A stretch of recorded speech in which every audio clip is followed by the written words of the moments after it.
This is another area where New York are different from the Thunder. Against OKC, the Spurs were loading up on Shai Gilgeous-Alexander, crowding the paint, sending bodies, and daring all the weak shooters to beat them. SGA still looked like the best player on the court in Game 7, but over the course of the whole series, he was just not at his best. But Jalen Brunson is going to be a different puzzle to solve. He isn't as good as SGA, but he's a much better three-point shooter.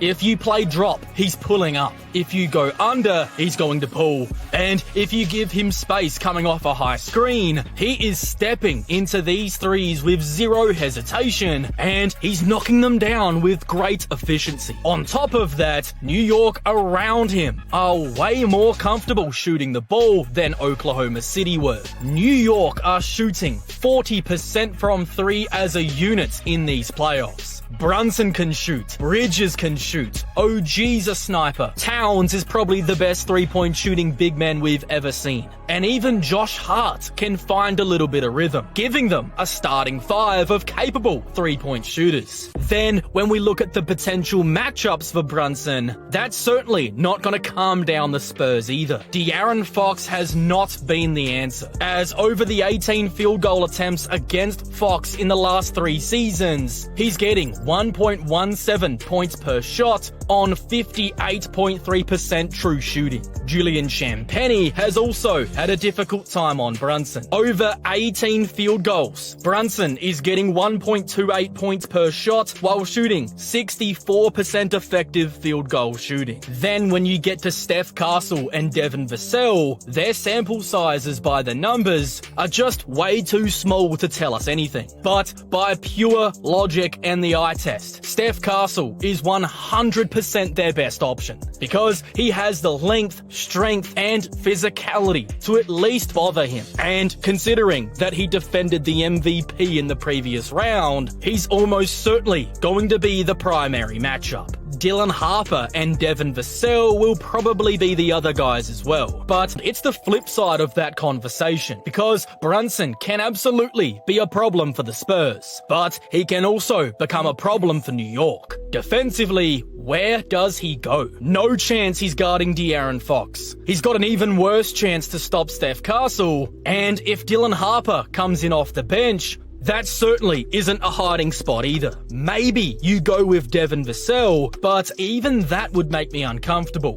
Vassell is so tall that he could literally just shoot right over the top, whether it's from 3 or in the mid-range. Of course, Wembanyama is already out of the equation, so that just leaves Julian Champagnie. And that is what New York did back on their regular season meeting on March the 1st. Brunson guarded Champagnie. On paper, that does make the most sense, because Champagnie isn't the guy the Spurs are trying to run all their actions through. But he's not some complete non-threat either.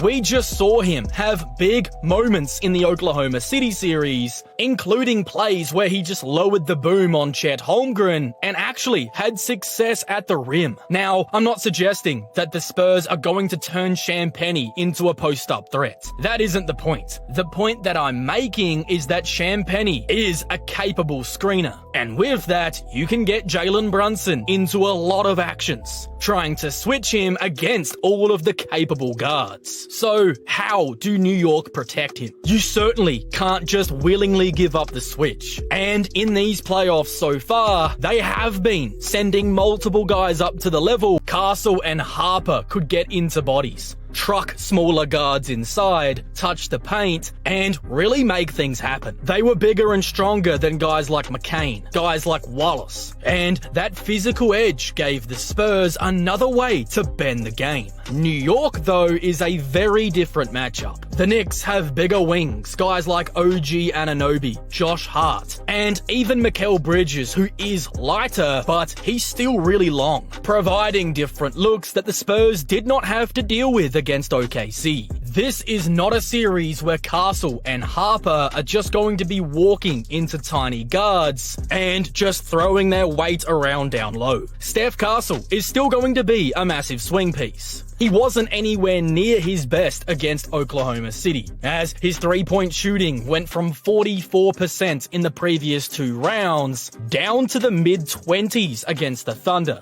and those turnovers were a real issue in that series. So if New York can sag off of him, load up on drives, and make him prove that shot all over again, then that could really put some spacing pressure on the Spurs. But if Castle is stronger in this series, then the whole Spurs offense gets way better. On the New York side of things, it's not as simple as just having more rest. In the Cleveland series, they started really rusty in Game 1, and if they do that again in this series, they're not going to have an opportunity to make a 20-plus point comeback in the fourth quarter. The game will just be over. The Spurs are way too good. So when we're talking about rest versus fatigue, honestly, it's more like rest versus rhythm. And considering that the Spurs are getting 4 full days off between games, this all might actually favor them. Then the bench minutes are going to matter too. And on this conversation, I'm leaning the Spurs. Dylan Harper is the biggest reason why. The dude isn't a rookie. He looked the MVP in the eyes, hit that step back 3, and was just phenomenal in that series when he was ready to go.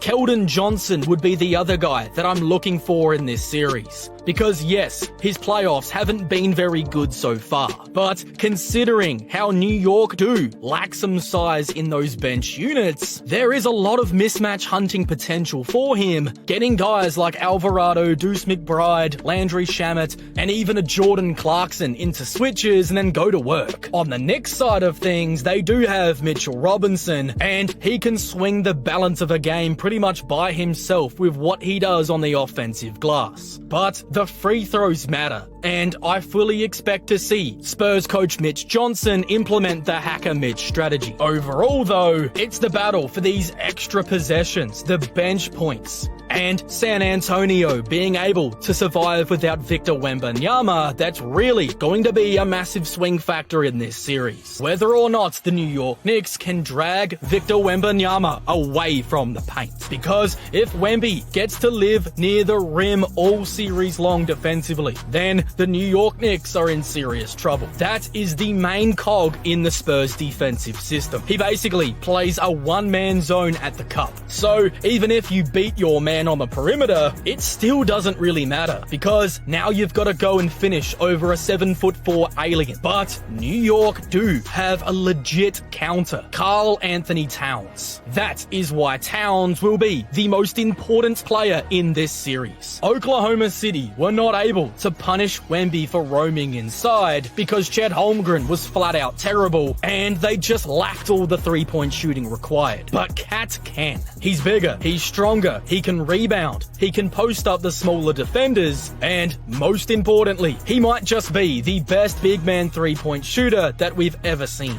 So if Wembanyama has to respect him 25 feet from the basket, then all of a sudden, the defense fundamentally changes. But on the other side of it, the Knicks also have to figure out who's going to defend Wemby. Towns has size, and in theory, he could do some of the physical work that Isaiah Hartenstein did in the conference finals. But if we look at the matchup numbers, Wemby has taken 30 shots against Cat in his career, and he's generating 1.03 points per shot on 51.7% shooting. So Towns hasn't exactly clamped him up, but the idea on paper does make sense because he's got the frame to bump him, play a really strong, hard-nosed ground game, compete with him on the glass, and make those catches harder. But the problem with this is that Towns is far too important offensively to risk getting into foul trouble. Cat is probably their biggest weapon in this series because of the three-point shooting he provides at the 5.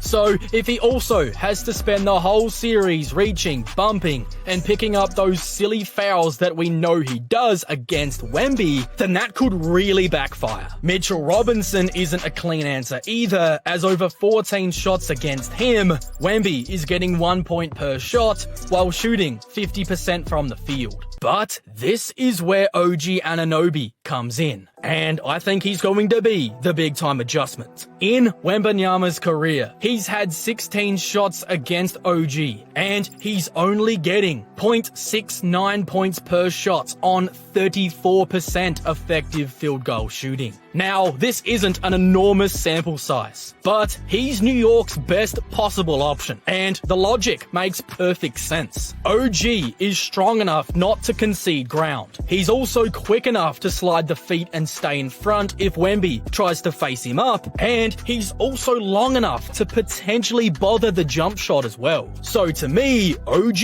is the best answer they've got. But on the other side of it is where it's really important. How do the Spurs keep Wembanyama in that paint? They don't want him defending Towns. So who guards Cat? To me, the other 4 starters are just not big enough or strong enough. The likely answer, though, would be Julian Champagnie. But if that's the case, New York has to go straight to the post. You cannot allow Cat to just stand around if Champagnie is on him. That has to be a Cat touch every single time. And considering that's how they're probably going to play it, I think Wembanyama will be roaming off of Josh Hart. The Spurs want Wemby playing that free safety role. They want him to shrink the floor and protect the basket. So if Hart is hesitant, missing the threes, or even just average from deep, that's going to be a win for the Spurs. Every Brunson drive becomes impossibly difficult. Towns post-ups get extra bodies, and all of the New York cutters get nothing on the back line. But it isn't even as simple as Josh Hart just making shots. San Antonio has to be made to abandon that strategy. And they may not.